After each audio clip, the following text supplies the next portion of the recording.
السلام علیکم دوستوں، دجال کی حقیقت۔ دجال کون ہے، دجال کہاں ہے اور وہ کب نکلے گا؟ اللہ کے لا تعداد سلامتی، رحمتیں و برکتیں نازل ہوں محمد صلی اللہ علیہ وسلم پر، آپ کی آل و اولاد اور اصحاب رضی پر۔ دجال کا کیس سے نکلنا بھی قیامت سے پہلے کی 10 بڑی نشانیوں میں سے ایک ہے۔ یہ اپنے ساتھ بہت بڑے فتنے و شبہات لے کر آئے گا، اسی لیے آپ صلی اللہ علیہ وسلم نے اس کے بارے میں امت کو خبردار کیا اور ڈرایا اور فرمایا، اللہ کی قسم قیامت اس وقت تک قائم نہیں ہوگی جب تک 30 جھوٹے نہ ظاہر ہو جائیں، ان میں سب سے آخری کانا دجال ہوگا۔ دجال کون ہے؟ دجال اولاد آدم میں سے ایک شخص ہوگا جسے اللہ کچھ ایسی طاقتیں عطا کرے گا جو اس کے سوا کسی انسان کو حاصل نہ ہوئیں۔ اسے ملی یہ طاقتیں لوگوں کی آزمائش کے لیے ہوں گی۔ وہ یہ دعویٰ بھی کرے گا کہ وہی رب العالمین ہے۔ اس کی بائیں آنکھ مٹی ہوئی ہوگی، یعنی وہ کانا ہوگا۔ کچھ اہل علم کے نزدیک اسے مسیح اس لیے کہا گیا ہے، وہ سارے زمین میں گھومے گا، وہ چلے گا پھرے گا۔ دجال کا ارتھ، دجال کا مطلب فریب ہے۔ حدیث کے مطابق اس کا کام دجل و فریب کرنا، بہانے بنانا، حقائق حقیقت کو چھپانا اور بڑے بڑے جھوٹ بولنا ہوگا۔ وہ لوگوں سے اس پر ایمان لانے کو کہے گا، اسی لیے نبی صلی اللہ علیہ وسلم نے اس کی پہچان بتاتے ہوئے فرمایا، دجال کانا ہے اور تمہارا رب کانا نہیں ہے، وہ ہر عیب سے پاک ہے۔ دجال کی کہانی۔ ابن سیاد کا قصہ۔ آپ صلی اللہ علیہ وسلم کے زمانے میں مدینہ میں ابن سیاد نام کا ایک یہودی لڑکا تھا۔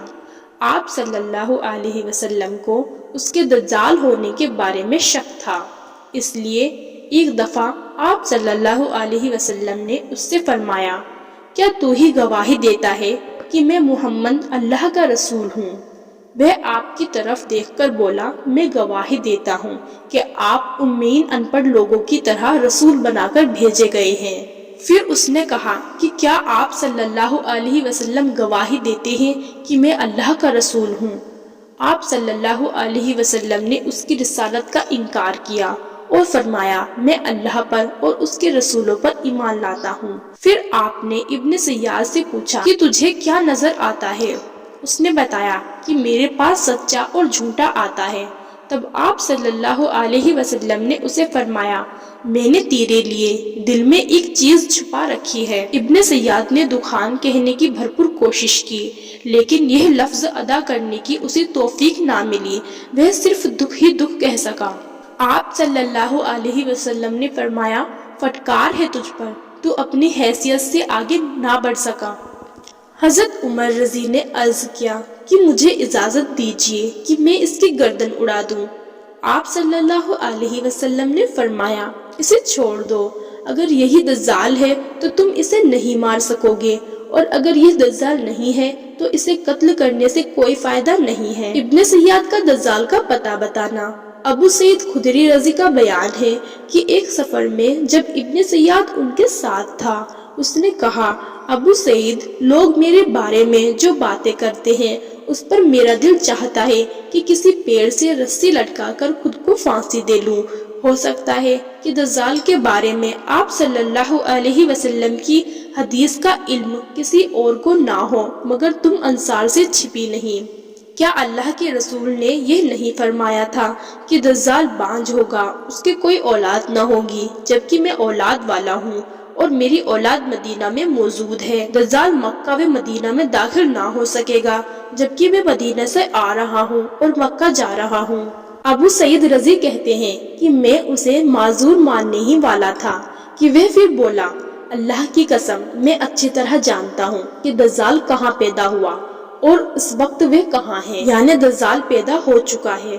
ابو سعید رضی کہتے ہیں، میں نے کہا تمہارے لیے ہلاکت و بربادی ہو، دجال سب سے بڑا فتنہ۔ اللہ کے رسول صلی اللہ علیہ وسلم نے فرمایا، آدم علیہ السلام کی پیدائش سے لے کر قیامت کے دن تک دجال سے بڑی کوئی مصیبت نہیں۔ دجال کے علاوہ دوسرے فتنوں کا تمہارے بارے میں مجھے زیادہ ڈر ہے۔ دجال اگر میری زندگی میں نکل آیا تو میں دلیل کے ذریعے مقابلہ کر کے تم سب کی طرف سے اس پر بھاری پڑوں گا، اور اگر وہ میرے بعد آیا تو ہر شخص دلیل کے ساتھ اس پر غالب آنے کی کوشش کرے۔ اللہ ہر مسلم کی مدد کرے گا۔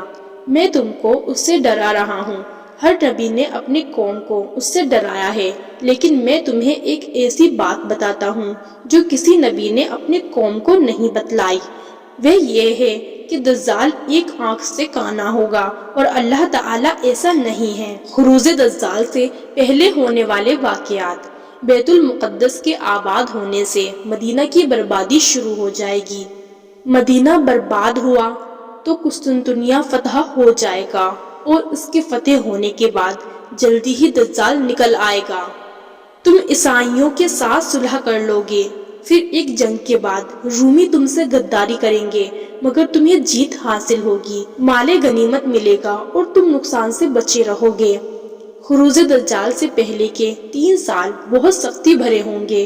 پہلے سال بارش و پیداوار کم ہوگی، دوسرے سال بارش و پیداوار کم ہوگی، اور تیسرے سال نہ کوئی بارش ہوگی اور نہ کوئی چیز زمین سے پیدا ہوگی۔ اس وقت لا الہ الا اللہ، اللہ اکبر اور الحمدللہ کا ذکر لوگوں کی خوراک کا کام کرے گا۔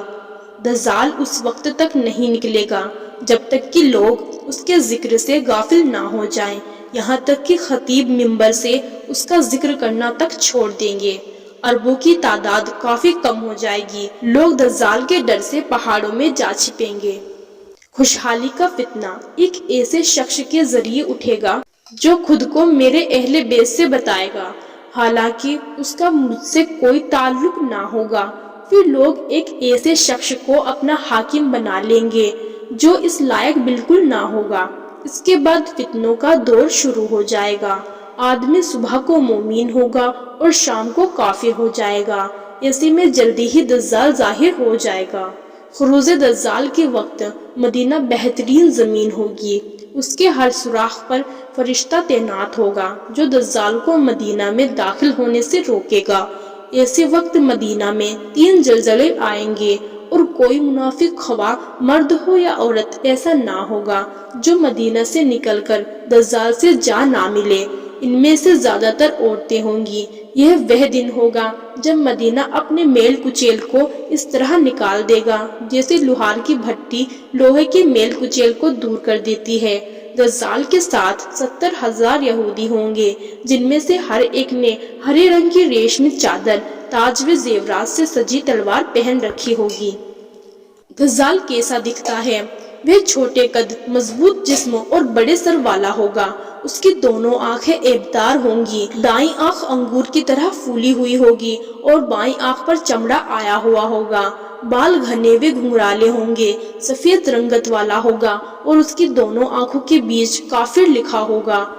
تمیم داری رضی کی دجال و جساسہ والی حدیث کے مطابق وہ ایک سمندری جزیرے میں قید ہے۔ آپ صلی اللہ علیہ وسلم کے زمانے میں موجود تھا۔ تمیم داری رضی و ان کے ساتھیوں نے اسے زنجیروں میں جکڑا ہوا دیکھا تھا۔ قیامت سے پہلے جب اللہ چاہے گا، شدید غصہ کرنے کی وجہ سے اس کے زنجیریں ٹوٹ جائیں گی اور وہ قید سے نکل جائے گا۔ زمین پر دجال کی رفتار، اس کی رفتار اس بارش کی طرح ہوگی جس کے پیچھے ہوا ہو۔ مطلب یہ ہے کہ وہ بہت تیزی سے زمین کے ہر حصے میں پہنچ جائے گا۔ وہ زمین میں 40 روز تک پھرے گا، ان میں کا ایک دن 1 سال کی طرح، ایک دن 1 مہینے کے برابر اور ایک دن 1 ہفتے کے برابر ہوگا۔ باقی کے دن عام دنوں کی طرح ہوں گے۔ اس کے دونوں کانوں کے بیچ 40 ہاتھ کا فاصلہ ہوگا۔ لوگوں سے کہے گا کہ میں تمہارا رب ہوں، حالانکہ وہ ایک آنکھ سے کانا ہوگا، اور تمہارا رب ایسا نہیں ہے۔ اس کی دونوں آنکھوں کے بیچ کافر لکھا ہوگا جسے ہر مومن پڑھ لے گا، چاہے وہ پڑھا لکھا ہو یا ان پڑھ۔ وہ مشرق کی طرف سے آئے گا۔ اس کا ارادہ مدینے میں داخل ہونے کا ہوگا، مگر احد پہاڑ کے پیچھے فرشتے اسے روک کر اس کا رخ شام سیریا کی طرف کر دیں گے۔ دجال کے فتنے۔ اس کے ساتھ جنت و جہنم ہوگی، اس کی آگ اصل میں جنت ہوگی اور اس کی جنت حقیقت میں جہنم ہوگی، اس کے ساتھ پانی اور آگ ہوگی، اس کی آگ اصل میں ٹھنڈا پانی ہوگی اور اس کا پانی حقیقت میں آگ ہوگی۔ تم میں سے جو کوئی دجال کو پائے تو اسے چاہیے کہ اس کی آگ میں کود جائے، کیونکہ وہ ٹھنڈا میٹھا پانی ہوگا۔ وہ ایک قوم کے پاس آئے گا تو وہ قوم اس پر ایمان لے آئے گی، وہ آسمان کو حکم دے گا تو وہ بارش برسانا شروع کر دے گا، زمین کو حکم دے گا وہ پیداوار دینا شروع کر دے گی، بھیڑ بکریاں جب چر کر لوٹیں گی تو ان کے تھن دودھ سے لبریز ہوں گے۔ پھر جب وہ ایک دوسری قوم کے پاس جائے گا تو وہ اس پر ایمان نہیں لائے گی۔ صبح جب وہ قوم اپنے کھیتوں کو دیکھے گی تو فصلیں برباد ہو چکی ہوں گی اور زمین بنجر، وہ اس بنجر زمین کو حکم دے گا تو زمین سے خزانے نکل کر شہد کی مکھیوں کی طرح ہو کر اس کے پیچھے پیچھے چلیں گے۔ دجال جب ایک دیہاتی سے کہے گا کہ اگر میں تمہارے مر چکے ماں باپ کو زندہ کر دوں تو کیا تم مجھے اپنا رب مان لو گے؟ وہ حامی بھر لے گا تو دو شیطان اس کے ماں باپ کی شکل میں اس کے سامنے آ جائیں گے اور کہیں گے کہ بیٹا اس کا کہا مانو، یہی تمہارا رب ہے۔ وہ ایک جوان کو تلوار مار کر اس کے دو ٹکڑے کر دے گا، پھر کہے گا کہ میں اسے زندہ کر دوں گا مگر یہ مجھے اپنا رب نہیں مانے گا۔ وہ مردہ اس کے کہنے پر اٹھ کھڑا ہوگا۔ یہ جوان سے پوچھے گا کہ میرا رب کون ہے تو وہ کہے گا کہ میرا رب اللہ ہے اور تو اللہ کا دشمن دجال ہے۔ اب سوال یہ ہے کہ جن لوگوں کی زندگی میں وہ ظاہر ہو وہ اس کے فتنے سے بچنے کے لیے کیا کریں؟ فتنہ دجال سے بچنے کے طریقے۔ نمبر 1، دجال سے دور رہیں۔ جو کوئی دجال کے بارے میں سنے تو وہ اس سے دور رہے، دجال سے بھاگ کر پہاڑوں میں چھپ جائیں۔ نمبر 2، اللہ سے مدد طلب کریں۔ جو شخص اس کی آگ کے فتنے میں پھنس جائے وہ اللہ سے مدد چاہے۔ نمبر 3، اللہ کے اسماء صفات کا علم حاصل کریں۔ دجال ایک آنکھ سے کانا ہے اور اللہ تعالی ہرگز ایسا نہیں ہے۔ نمبر 4، سورہ کہف کے شروع کی 10 آیتوں کی تلاوت کریں۔ جو کوئی سورہ کہف کی ابتدائی 10 آیت یاد کر لے گا وہ دجال کے فتنے سے محفوظ رہے گا۔ نمبر 5، حرمین شریفین میں سے کسی ایک میں پناہ لیں، اس لیے کہ دجال مکہ و مدینہ میں داخل نہیں ہو سکے گا۔ نمبر 6، لوگوں کو دجال سے آگاہ کرتے رہیں۔ دجال اس وقت تک نہیں نکلے گا جب تک کہ لوگ اس کے ذکر سے غافل نہ ہو جائیں۔ نمبر 7، علم دین حاصل کریں۔ جس نے دجال سے کہا کہ ہمارا رب اللہ ہے، ہم اس پر بھروسہ کرتے ہیں اور اسی کی طرف ہمیں لوٹنا ہے اور تجھ سے بچنے کے لیے ہم اللہ ہی کی پناہ چاہتے ہیں، تو ایسے شخص پر دجال کا کوئی اثر نہیں چلے گا۔ نمبر 8، نماز کے آخر میں دجال کے فتنے سے اللہ کی پناہ مانگے۔ آخری تشہد میں سلام پھیرنے سے پہلے یہ دعا کریں، یعنی اے اللہ، میں تجھ سے قبر و جہنم کے عذاب سے، زندگی و موت کے فتنے سے اور مسیح دجال کے فتنے سے پناہ مانگتا ہوں یا مانگتی ہوں۔ دجال کو کون مارے گا؟ دجال جب عیسیٰ علیہ السلام کو دیکھے گا تو اس طرح پگھلنے لگے گا جیسے پانی میں نمک، وہ بھاگے گا مگر عیسیٰ علیہ السلام اسے باب لد جو فلسطین میں ہے کے قریب جا پکڑیں گے اور نیزہ مار کر اسے موت کے گھاٹ اتار دیں گے۔ پھر عیسیٰ علیہ السلام دجال کا نیزے پر لگا ہوا خون لوگوں کو دکھائیں گے۔ دجال کا انکار کرنے والے ماضی قریب میں کچھ علماء ایسے بھی گزرے ہیں جنہوں نے دجال کا انکار کیا اور اس مسئلے میں خطا کر گئے، جیسے نمبر 1، شیخ محمد عبدہ کی نظر میں دجال کی کوئی حقیقت نہیں، یہ صرف خرافات ہیں۔ نمبر 2، محمد فہیم، ان کی نظر میں دجال سے مراد شر و فساد کا پھیلاؤ ہے۔ نمبر 3، کسی نے کہا دجال ظاہر تو ہوگا مگر اس کے ساتھ فتنے اور جنت جہنم نہیں ہوں گے۔ نمبر 4، تو کسی کی نظر میں دجال وغیرہ تو افسانے ہیں۔